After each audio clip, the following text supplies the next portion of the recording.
Welcome to our channel. Today we how to restore Contractor 1099s in QuickBooks with correct thresholds, complete guide step by step clearly. To restore Contractor 1099s in QuickBooks, first, open your QuickBooks software. Navigate to the Reports menu located on the left side of the screen. From the Reports menu, choose Vendors and Payables. Next, select 1099 Summary to view current contract. Identify the contractors you need to restore by reviewing the list. If any contractors are missing, go to the Vendors section. Select Vendor Center to see all vendor details. Locate the contractor you wish to restore. Right-click on their name and choose Edit Vendor. In the vendor's profile, confirm the track payments for 1099 box is checked. Ensure accurate details such as legal name and address are entered. Check the tax ID field to make sure it's filled out correctly. Verify the payment amounts fall above the 1099 threshold for the respective year. If adjustments are needed, modify the payment amounts accurately. Next, navigate back to the Reports menu. Once again, select Vendors and Payables. Revisit the 1099 Summary report.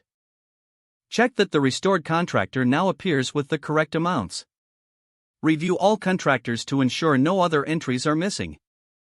If everything looks correct, proceed to generate 1099 forms. Go to the Prepare 1099s option in the Vendors menu. Follow the prompts to select the appropriate year and contractors. Finally, complete the 1099 filing process as instructed by QuickBooks. If the page does not load, refresh the browser or try again in a private or incognito window. Make sure you are using the correct email address, then retype it carefully to avoid small typos. If your password is not accepted, use the Reset option and create a new strong password you can remember. Check your spam folder for verification or security emails, then complete any requested confirmation steps.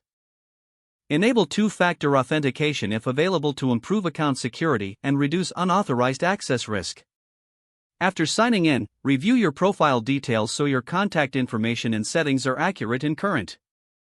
If you see an error message, note it down and try again after restarting your device and internet connection.